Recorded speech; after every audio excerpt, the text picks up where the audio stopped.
ஸ்ரீமதே ராமானுஜாய நமஹ. பிரமாணம், பிரமேயம், அதிகாரி என்று மூன்று தத்துவங்கள். பிரமாணம்னா சரியான அறிவை ஏற்படுத்தக்கூடிய கருவி. பிரமேயம் என்றால் அறியப்படுகிற பொருள். அதிகாரி என்றால் அறிபவன், பரமாத்தா என்று கொள்ளலாம். இந்த மூன்று தத்துவங்களுக்கும் மூன்று நிலைகள் உள்ளன, மூன்று அம்சங்கள் உள்ளன என்று ஆச்சாரியர்கள் தெரிவிக்கிறார்கள். பிரமாணம், சரியான அறிவை ஏற்படுத்தக்கூடிய கருவி எது என்றால் திருமந்திரம் தான். இதுல மூன்று பதங்கள் இருக்கின்றன. பிரமேயம் யாரு? அறியப்பட பொருள் எம்பெருமான். அந்த எம்பெருமானுக்கு மூன்று பருவங்கள் இருக்கின்றன, மூன்று நிலைகள் இருக்கின்றன.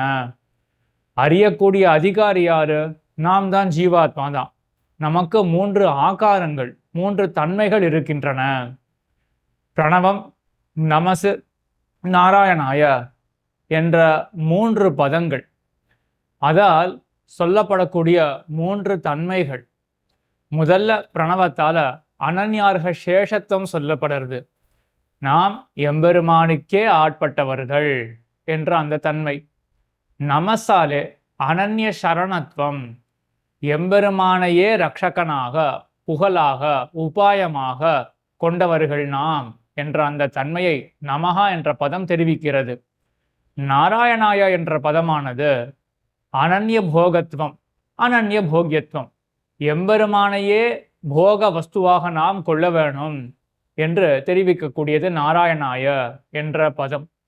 ஆக இந்த அதிகாரிக்கு மூன்று தன்மைகள்: அனன்யார்ஹ சேஷத்துவம், அனன்ய சரணத்துவம், அனன்ய போகத்துவம். இந்த மூன்று தன்மைகளும் திருமந்திரத்தினுடைய, பிரமாணத்தினுடைய மூன்று பதங்களாலே தெரிவிக்கப்படுகின்றன.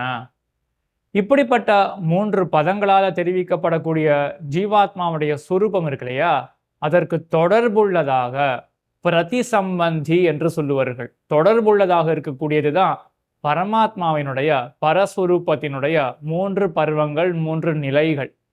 எம்பெருமானுடைய திருமேனியை எடுத்துக்கொண்டாலே இந்த மூன்று நிலைப்பாடுகளானவை தெரிய வரும். என்ன என்றால், நமக்கு முதல் தன்மை என்ன? பிரணவத்தால சொல்லப்பட்ட அனன்யார்க சேஷத்துவம், எம்பெருமானுக்கே ஆட்பட்டிருத்தல்.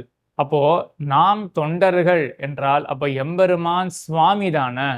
அந்த சுவாமி, அவனுடைய திருவடிகள் அப்படின்ற அந்த பருவம் இருக்கு இல்லையா, எம்பெருமான் திருமேனியில் இருக்கக்கூடிய திருவடி என்ற அவயவம், அது என்ன காட்டுறது அப்படின்னா, நாம் அவனுக்கு ஆட்பட்டிருக்கிறோம் அப்படின்றத ஞாபகப்படுத்துறது தான். நம்ம ஆச்சாரியாலாம் தெரிவிப்பா, தாயுடைய அவயவங்கள் எல்லாமே குழந்தைக்கு உத்தேசியம்தான். தாய் அப்படின்னாலே அந்த குழந்தைக்கு வேற என்ன, தாய் தான் அதுக்கு எல்லாமே, உலகமே தாய் தான். இப்படி தாய் தான் பூரணமாக அந்த குழந்தைக்கு எல்லா விதத்திலும் பந்துவாக இருக்க, தனக்கு பால் வரக்கூடிய முலையில தான் அந்த குழந்தைக்கு விசேஷமான அபிப்பிராயம் இருக்கும், அதில் தான் ஆசை இருக்கும். அதே போல நமக்கு எம்பெருமான் எல்லா விதத்திலும் உத்தேசியம்தான். ஆனாலும் கூட அவனுடைய திருவடிகள் இருக்கு இல்லையா, சேஷபூதர்களான நமக்கு, தொண்டர்களுக்கு பற்ற வேண்டிய இடம் என்ன? அவனுடைய திருவடிகள் தான். ஆக நம்முடைய அனன்யார்க சேஷத்துவத்துக்கு சேர எம்பெருமான் திருமேனியில் இருக்கக்கூடிய அவயவம் தான் திருவடி என்றது. அடுத்தது அனன்ய சரணத்துவம் என்று பார்க்கிறோம் இல்லையா, எம்பெருமானை ஒழிய மற்றொன்று புகழ் கிடையாது, தஞ்சம் கிடையாது. இதற்கு சேர இருக்கக்கூடிய அவயவம் என்ன அப்படின்னா, வைத்து அஞ்சல் என்ற கை.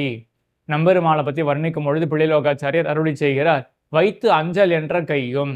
எம்பெருமான் அஞ்சேல் அப்படின்னு கையை இப்படி வைத்திருக்கான்.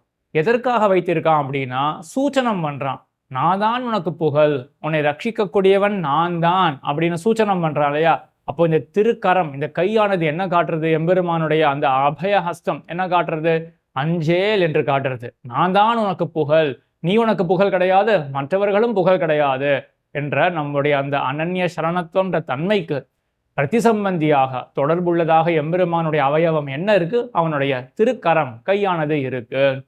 அடுத்தது நாராயணாய என்ற பதத்தால சொல்லப்பட்ட அனன்ய போகத்துவம். அதாவது எம்பெருமானையே தான் நாம் அனுபவிக்க வேண்டும். அப்பொழுதும் கூட அனுபவஜனித்த பிரீத்திகாரித்த கைங்கரியம் பண்ணுவோம். அந்த கைங்கரியத்தினாலும் கூட நமக்கு ஆனந்தம் என்றது கிடையாது.